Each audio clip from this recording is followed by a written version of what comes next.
சிங்கார Chennai sticker ஒட்டுறது யார்? ஸ்டாலின் தான் sticker ஒட்டுறாரு. ஸ்டிக்கர்னாலே அதுக்கு பேர் ஸ்டாலின் திமுக தான். ஸ்டிக்கர் ஒட்டுறதுக்கு பேர் போனது திராவிட முன்னேற்ற கழக ஆட்சி. நான் உங்கள் எல்லாருக்குமே ஒரு விஷயத்தை சொல்ல விரும்புகிறேன். இந்த குடியுரிமை சட்டம் சொல்லுவது என்ன, தயவு செஞ்சு படிங்க. அதுதாங்க நான் சொன்னேன், சிஏவால் என்ன பாதிப்புன்னு முதல்ல படிங்கன்றேன்.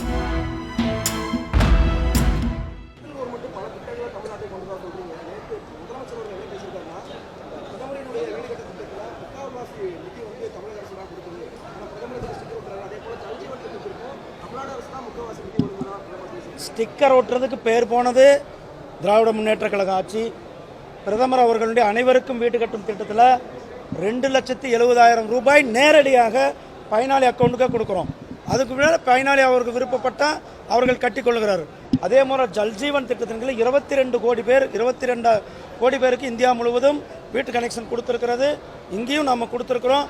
அதே போல் ஸ்மார்ட் சிட்டிக்கான திட்டம், அதே போல் மெட்ரோ ரயிலுக்கான திட்டம், அதே போல் ஒவ்வொரு திட்டமும் மத்திய அரசாங்கம் பார்த்து செய்து கொண்டிருக்கின்ற திட்டங்கள்.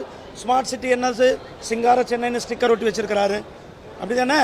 சிங்கார சென்னை ஸ்டிக்கர் ஒட்டுறது யார்?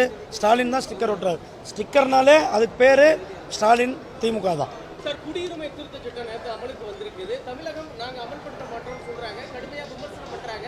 நடிகர் விஜய் உள்ளிட்ட அனைவரும் நான் உங்கள் எல்லாருக்குமே ஒரு விஷயத்தை சொல்ல விரும்புகிறேன். இந்த குடியுரிமை சட்டம் சொல்லுவது என்ன, தயவு செஞ்சு படிங்க. இந்த குடியுரிமை சட்டம் யாருக்கு பயன், யாரை எதிர்க்கிறது, இதில் யாருக்கு எதிராக இருக்கிறதுன்னு தயவு செய்து படிங்கள்.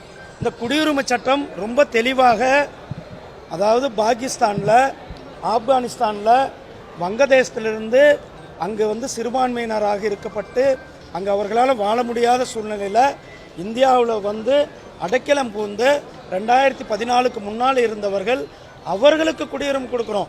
அதில் இந்துக்கள் இருக்கிறார்கள், பார்சிகள் இருக்கிறார்கள், கிறிஸ்துவர்கள் இருக்கிறார்கள். இப்படி அனைத்து தரப்பு மக்களுக்குமான குடியுரிமை தான் கொடுக்குறோம். அதனால் இங்கே இருக்கிற யாரையும் நீங்கள் வெளிநாட்டுக்கு போங்க, இங்கே இருக்கிற யாரையும் உங்களுக்கு குடியுரிமை இல்லை அப்படின்ட்டுலாம் சொல்லலை.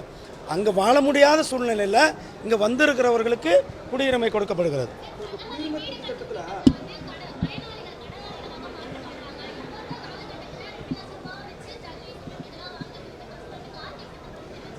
அதாம்மா 2,70,000 ரூபாய் நேரடியாக அவங்க வக்கி அக்கௌண்ட்லேயே போடுறோம். அவர்கள் அது முள்ள கொடுக்கிற சில பயனாளிகள் அவங்க அதிகமாக காசு போட்டு நல்லா கட்டிக்கிறார்கள்.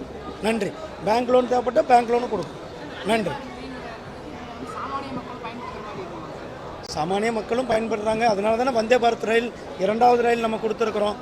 ஒரு ரயில் இல்லை, 2வது ரயில் சென்னையிலேருந்து மைசூருக்கு மக்களுடைய அவ்வளோ வரவேற்பு இருக்கிறனால தான் 2வது ட்ரெயின் கொடுத்துருக்கோம். நன்றி.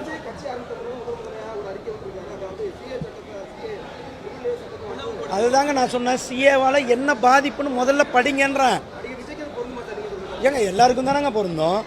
அதாவது சிஏவால் யாருக்கு என்ன பாதிப்பு, தயவுசெய்து படிங்க. நன்றி.